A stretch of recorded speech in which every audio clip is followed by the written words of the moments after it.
Welcome to Alpha Coding Podcast, an all-access pass to medical coding and billing pro tips that help you start your week off smarter. And now, here is your host, Toni Elhoms. Hello, everyone, and welcome to the Alpha Coding Podcast series. I'm your host, Toni Elhoms. Welcome to episode 13 of the podcast. Today is March 30th, and I hope everyone is doing well, staying safe, and doing their part with social distancing and the quarantine. I also want to give a special shout out to all of our healthcare workers and everyone that's serving us around the clock on the front lines. Thank you, and we really appreciate your sacrifices. So I'm excited about today's episode because we're not going to talk about the coronavirus. We're not going to talk about really coding. We're not going to talk about telehealth, which seems to be the only thing that anybody really wants to discuss these past few weeks. I have taught close to 25 webinars just on telehealth and telemedicine over the last 3 weeks, helping practices implement telehealth and telemedicine programs. So I am definitely exhausted when it comes to talking about these subjects. So I'm excited because today's episode is going to focus on something a little bit more fun. So we're going to be talking about my top pro tips for LinkedIn mastery. And this couldn't come at a better time because LinkedIn is such a powerful tool, but especially in the times that we're living in with this virus and that we can't necessarily meet people in person, LinkedIn is a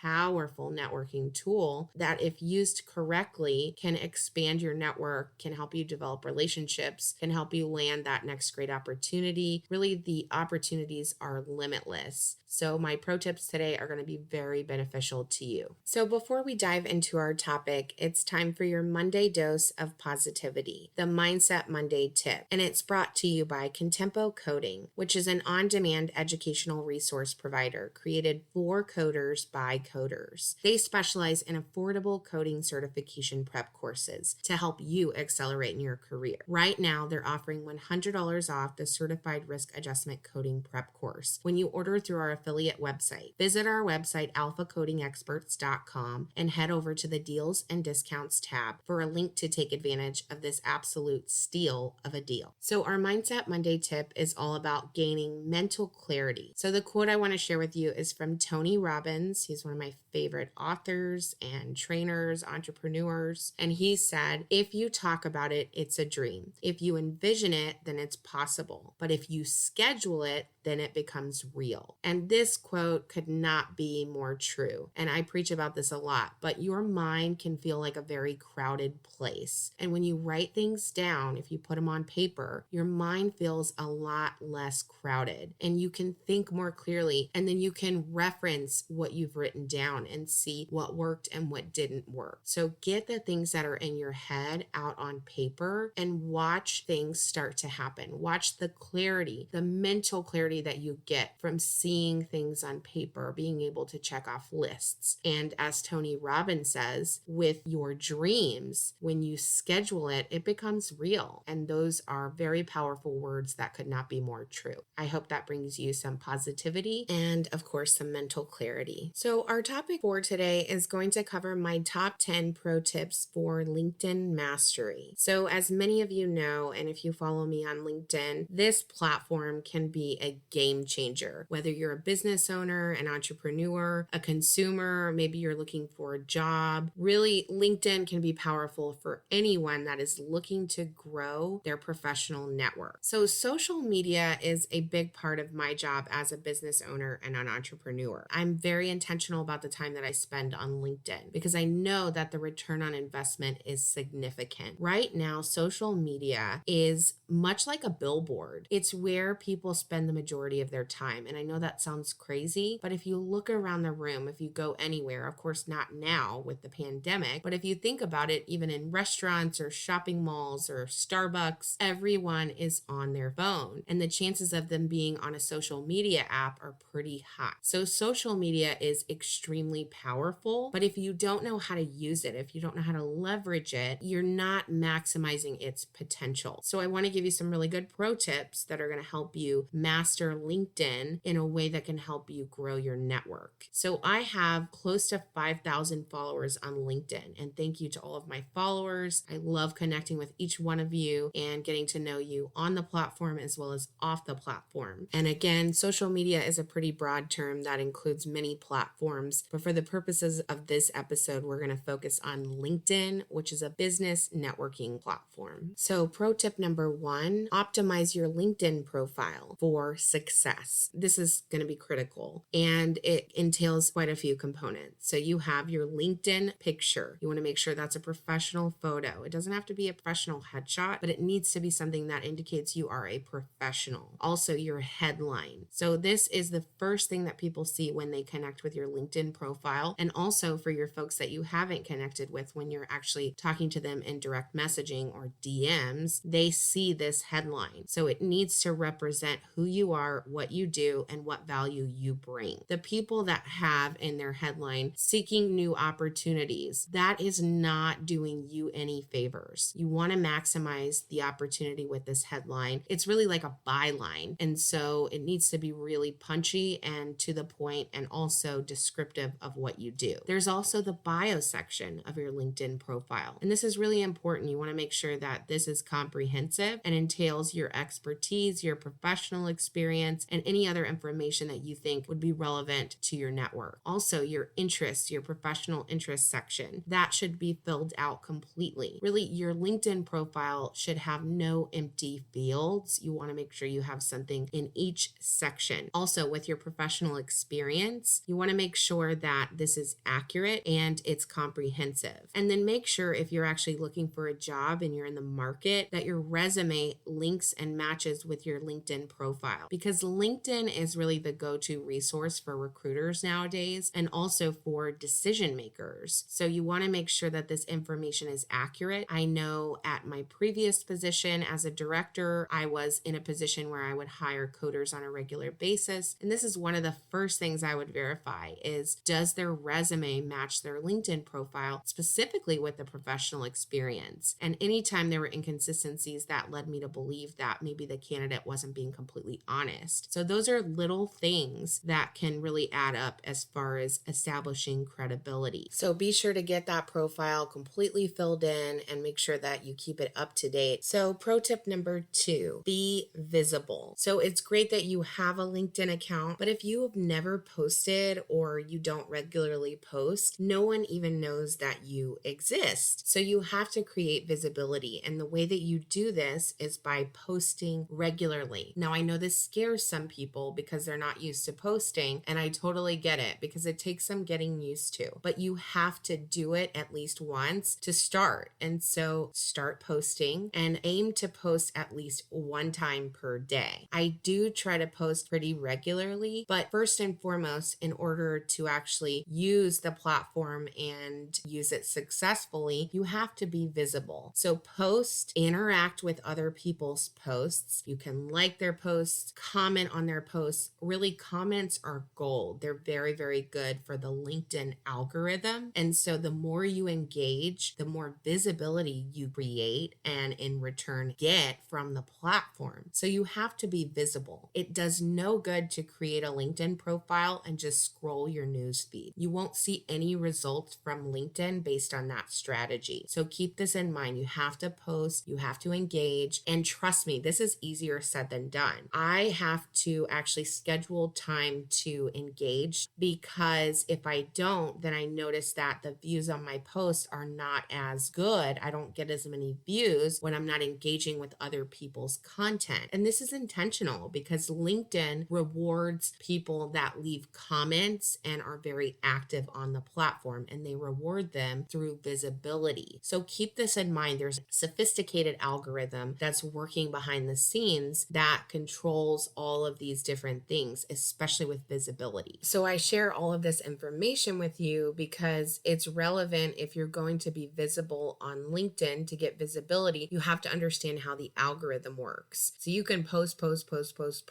but if you don't engage with other people's posts, your posts are not going to be seen. So pro tip number 3, be professional. So I know this should go without saying, but I do have to include this because I think sometimes in the digital age, people tend to feel a lot more comfortable with letting their guard down, and sometimes that can compromise the professionalism of their profile and really how they're perceived by others. So you want to make sure you are remaining professional at all times on LinkedIn. LinkedIn is a different type of platform. It's a business networking platform, really a hub of activity for all of these things that are going on in different industries. So you want to be cognizant of that because professionalism is critical in this context, in this setting. So pro tip number 4, know your audience. So as I have mentioned, LinkedIn is a business networking platform. It's where businesses, consumers, recruiters, people that are looking for jobs, it's basically the hub of business activity. So this is not Facebook. This is not Instagram. This is not TikTok. This is a business platform. So we should not see personal posts on a business platform. We should not see political posts on a business platform. We should not see pictures of your children and your family that's getting married. I understand that those things are important to you, and I totally get it. There's a place for that. There are other networking sites where you can definitely do that. Facebook is a great example of that. But LinkedIn is not the time and the place for that type of content. So you have to know your audience in the context of a business networking platform. So there is kind of an unspoken code of conduct, if you will, on this platform. And so I want to make that really clear because I know, especially folks that are newer to social media,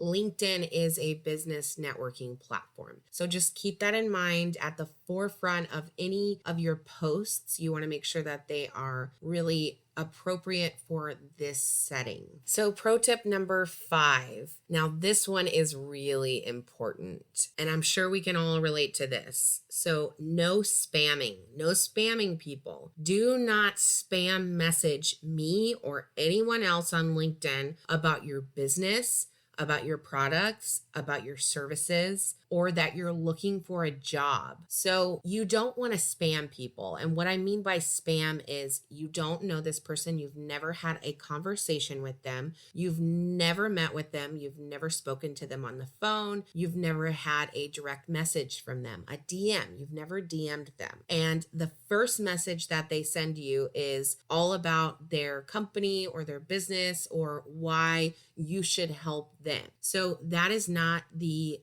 appropriate strategy or approach for LinkedIn or any other networking site. But since we're talking about LinkedIn, there is an overabundance of spammers on LinkedIn. I get these spam messages daily, probably 50 spam messages from people that are basically spamming their companies, their services. And so this is not good. This is not a good look. I never respond to those messages. In fact, most of the time I delete them or I block them because that's not how you develop relationships. That's not how you utilize this platform. So if you are a spammer, I encourage you to stop immediately because it is not an effective strategy. So what I do encourage you to do is reach out to people and genuinely learn more about them and have good conversations with them, develop relationships. Don't send them a message and ask for something in the very first message. That really is just setting the entire tone for the relationship or lack thereof. And so that's not going to do you any favors. And to all of the people that send the same copy and paste message about any of your products or services, or for the people that are looking for jobs, when I get these messages from people about how they're looking for a position and I need to help them, that is not an effective strategy because I'm not going to help you because you've now told me that I have to help you. And that is just not appropriate. We don't know each other. there, and you should try to build a relationship with someone before you start asking them to help you. I want to give everyone out there a public service announcement, and I'm sure many of you already know this, but for the folks that don't, you are entitled to nothing. No one's time, nothing. So no one has to help you. And approaching it with that attitude is not going to do you any favors. You're not going to see results from that. So really work on building genuine relationships with people that can be mutually beneficial. Always look for ways and opportunities to add value. And that's going to help you a lot more than sending mass spam messages to everyone on LinkedIn. So the lesson here is that it's all in the approach. It's okay to ask for help, but there's a right way to do it. So pro tip number 6, be authentic and be genuine. As I alluded to earlier, please do not send the same messages to everyone over and over again. I get it that copy and paste saves you time, but you really want to personalize your messages. You also want to make sure that you're being authentic with your content. Now, this is where I see a lot of people copying original content. And when I say copying, I mean taking someone's picture or someone's post, basically not changing anything about it, and that is not okay.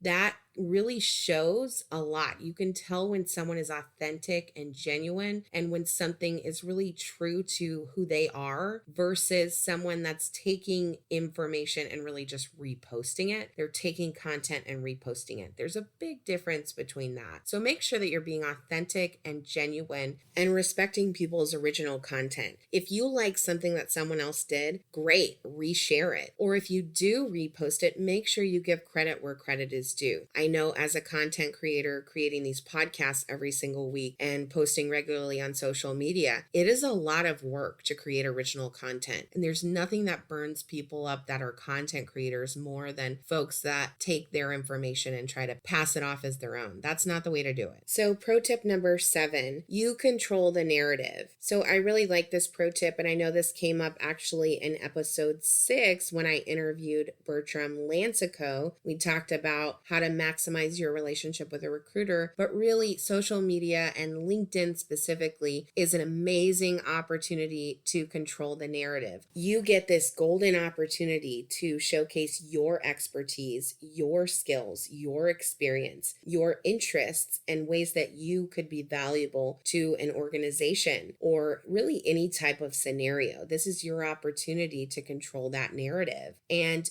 if you're looking for a job, this is a great way to stand out because the first thing that most hiring managers or recruiters do is they check your LinkedIn profile. You go from just a name and a resume to a face with some context. So controlling that narrative is very powerful. So pro tip number 8, demonstrate value through quality content. So here's where I want you to focus on posting quality content, original content, things that are going to bring value to your network. That's what you want to focus on if you want to utilize LinkedIn and really leverage all of its power. Because the more value you put out, the more visibility you get. And so don't focus on the number of followers you have. Don't focus on the algorithm. Focus on delivering quality, valuable content. And you're going to see a lot of great results from LinkedIn. So pro tip number 9, develop relationships with people off the platform. So it's great that you have lots of LinkedIn connections, but if you don't actually know these people, if you haven't taken the time to develop relationships off the platform, and that can be both in person or by Skype or Zoom, there are so many opportunities to connect with people nowadays, or by phone even. The thing is, you have to put in the work. Relationships are work. And so work on developing relationships and you're going to see many, many things happen because your network is literally your net worth. So if you don't have an expansive network, then you need to work on developing it. And the way to do that is person by person, develop relationships with people and do everything you can in those relationships to add value. So pro tip number 10, reciprocate and support others. So don't be selfish on LinkedIn. Make sure that you're supporting other people's posts, you're engaging with their content, you're resharing content, you're reciprocating. So that's really critical because, as I mentioned earlier, the LinkedIn algorithm really encourages engagement and posting and commenting. So the more that you interact and reciprocate to other people and boost their content up, the more it comes back to you in the form of visibility and credibility, because the more your name pops up in someone's news feed, the more visible you become. So this is why many companies hire social media and digital media marketing firms, because there is a lot of science behind it with the algorithms and all of the posting requirements. So just keep that in mind. There's a lot of moving parts to this. If it feels overwhelming, that's totally normal. And I hope that these tips will be useful to you. So just to summarize my top 10 pro tips for LinkedIn mastery. Number 1, optimize your LinkedIn profile for success. Number 2, be visible. Number 3, be professional. Number 4, know your audience. Number 5, no spamming. Number 6, be authentic and genuine. Number 7, you control the narrative. Number 8, demonstrate value through quality content. Number 9, develop relationships off the platform. Number 10, reciprocate and support others. So it's time for this week's coding pro tip, and it's brought to you by Telehealth and Medicine Today, which is an open access international peer-reviewed journal where thought leaders, practitioners, and stakeholders converge to address strategic, medical, technical, legal, policy, and social aspects of digital health. Visit telehealthandmedicinetoday.com for more information. If you have a coding related question and would like it to be featured in one of our coding pro tips, please reach out to me on LinkedIn, Facebook, Instagram, or YouTube. So one of our listeners from Florida submitted a question, and the question is, what is the ICD-10 diagnosis code to report the coronavirus? So there is actually a new code. It's going to be effective on April 1st, and the code is U07.1, and this is to report COVID-19. And this code was not supposed to take effect until October 1st when we had our 2021 ICD-10-CM code updates, but because of everything that's going on, it will be effective on April 1st. So you'll want to grab a pen and write that in your ICD-10-CM manual, U07.1, and that's going to be for the coronavirus. Now keep in mind there are specific rules with regards to outpatient confirmed diagnoses, and just make sure that you're following those guidelines very specifically. And just a reminder to everyone, if you like what you're hearing, hit that subscribe button now so you never miss another episode. Also, be sure to drop us a rating and review on iTunes. We really appreciate your support. This concludes today's episode. Until next week, thank you for listening to Alpha Coding Podcast. We'll see you next Monday. For more information about medical coding and billing pro tips, including how to hire alpha coding experts, follow us on LinkedIn, Instagram, Facebook, YouTube, or visit our website at www.alphacodingexperts.com.